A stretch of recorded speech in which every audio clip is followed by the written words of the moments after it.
तो पंडित जी, सवाल तो मैंने जैसे कहा कि बहुत सारे है और वो आते ही रहेंगे, एक से दूसरा जुड़ता जाएगा। जी।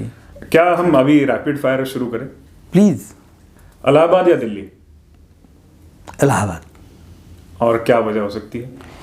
क्योंकि दिल्ली में पैसा है, वहाँ शांति है, और शांति, संगीत को शांति प्रेम है। जी जी। और संगीत जहाँ शांत होगा वहीं संगीत हो सकता है, शोर में संगीत नहीं हो सकता। जी जी, ये तो बहुत पक्की बात है। इंस्ट्रूमेंटल म्यूजिक या वोकल म्यूजिक? मैं इंस्ट्रूमेंट बजाता हूँ तो इंस्ट्रूमेंट कहूँगा, लेकिन इंस्ट्रूमेंट के अंदर वोकल है जी, तो वोकल प्रधान तो है ही है। अगर हम गाने को फॉलो कर रहे थे, क्योंकि एक बोल प्रधान है जी, गाना, अगर हम खींच रहे हैं तो वोकल में भी वैसी ही मिठास आएगी जी, क्योंकि उसमें है ही नहीं, सिर्फ हमारे इंस्ट्रूमेंट में बोल है नहीं जी, हम उस फील को तो ले आए, कम से कम इतनी कोशिश तो कर सकते हैं जी। तो मैं तो कहूँगा दोनों। दोनों जी। तो इसका कोई एक जवाब नहीं मिल पाया? एक जवाब तो यही कहूँगा, मैं इंस्ट्रूमेंट बजाता हूँ तो इंस्ट्रूमेंट, बट वोकल के साथ है, वोकल बैकग्राउंड में है। जी। अभी रैपिड फायर तो नहीं कहा जाएगा, पर मुझे पता नहीं कैसा है कि बांसुरी कर्नाटक शैली में भी बजती है जी। तो दाक्षिणात्य या हिंदुस्तानी क्लासिकल? हिंदुस्तानी क्लासिकल, नो डाउट। हिंदुस्तानी क्लासिकल इसलिए क्योंकि यहाँ पे समुंदर है जी, जो समुद्र है। शास्त्रीय संगीत हमारा हिंदुस्तानी क्लासिकल, कोई भी विधा बुरी नहीं जी, लेकिन मैं क्लासिकल, हिंदुस्तानी क्लासिकल बजाता हूँ, इसलिए मुझे हिंदुस्तानी क्लासिकल बहुत अच्छा लगता है।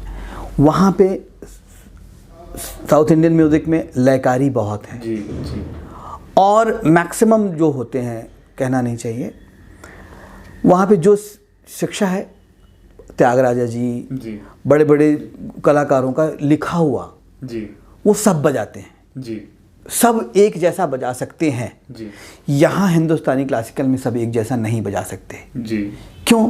क्योंकि उनका हर गुरु, हर घराना अलग है। जी, जी, तो वो अपने घराने के हिसाब से सा लगाना सिखाएंगे, जी, बंदिश उनकी अलग होगी। जी, तो यहाँ पे अगर दो घराने के लोग बैठ जाएंगे तो वही संगीत अलग दिखने लगेगा। जी, दो दक्षिण म्यूजिक के बैठ जाएंगे तो वो एक जैसे तिहाइयाँ, एक जैसी बंदिश, एक जैसा सब कुछ बजा सकते हैं जी, बिना किसी रिहर्सल के, जी, क्योंकि उन्होंने सीखा वैसा है। जी, जी, यहाँ पे वैसी शिक्षा नहीं होती। तो मैं यही कहूँगा कि हिंदुस्तानी क्लासिकल मैं बजाता हूँ तो मुझे वही प्रिय है। अगला सवाल है, विलंबित या द्रुत? अगर सामने ऑडियंस हमारी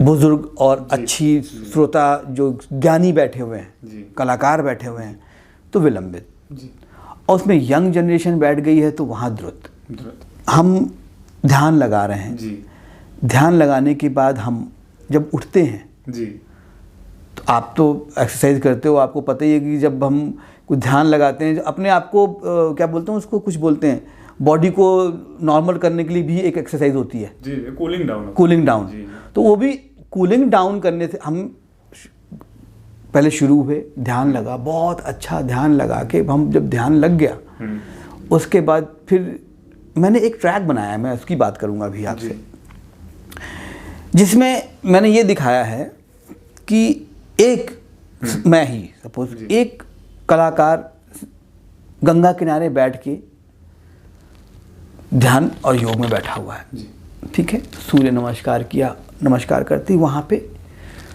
संतों की चैंटिंग शुरू हो गई और वो गंगा पूजन शुरू हो गया, घंटियाँ बजनी शुरू हो गई, और वो दीन दुनिया से बेखबर है, ठीक है। और वहाँ से जब वो उठ के घर जाता है, घर तैयार होके फिर वो ऑफिस की तरफ जाता है, जी, तो उसकी बेचैनी शुरू हो जाती है।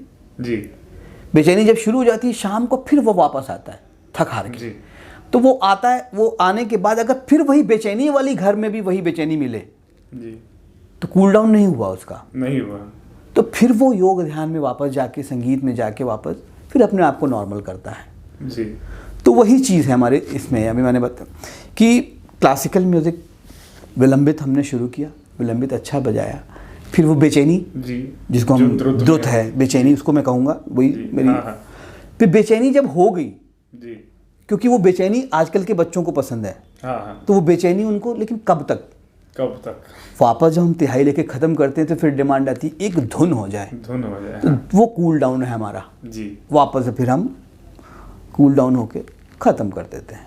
शास्त्रीय या उपशास्त्रीय? शास्त्रीय जी, अच्छा, क्योंकि उसी की सारी उसी जड़ से सारी शाखाएं निकली हुई हैं, चाहे उपशास्त्रीय कह लो, इवन वेस्टर्न कह लो, अलग अलग कंट्रीज के म्यूजिक कह लो, सब उसी से निकली हुई, बेस वही है हमारा। अब सपोज मैं एक सारे गा पा धा सा,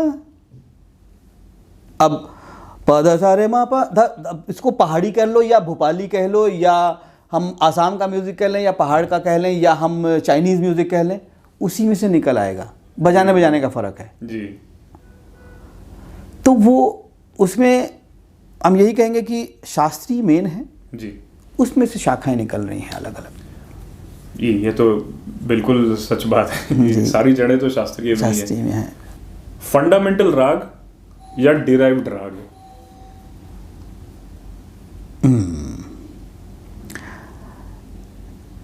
राग तो देखो हर जगह की प्रेजेंटेशन अलग अलग होती है जी, कि अब कहाँ पे हम बैठ के बजा रहे हैं जी, कौन से समय पे बजा रहे हैं,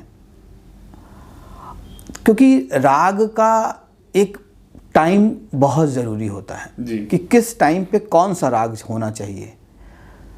तो रागदारी हमारे बुजुर्ग बना के गए हैं तो कुछ तो सोच के बनाया है। अगर सुबह हो रही है तो भैरव से क्यों शुरू हो रहा है, यमन से क्यों नहीं हो रहा है जी। अगर हम फोटो देखें तो लगेगा कि यार ये सूरज निकल रहा है या ढल रहा है, एक ही जैसी फोटो आएगी जी। लेकिन टाइम राग चेंज है, एनवायरमेंटल चेंज है, तो हाँ बिल्कुल। तो वही सब चीज़ें हैं।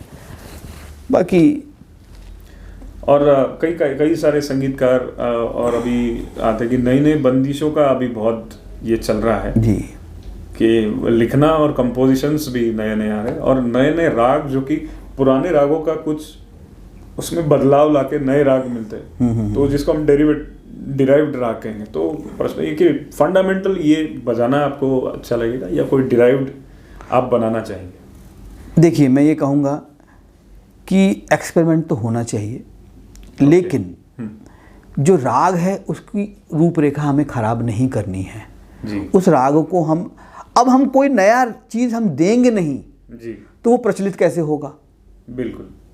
अगर हम मालकौंस ही बजा रहे हैं, दरबारी ही बजा रहे हैं, बागेश्वरी ही बजा रहे हैं तो वो फेमस तो हो चुके हैं जी। वो तो लोग जानते हैं।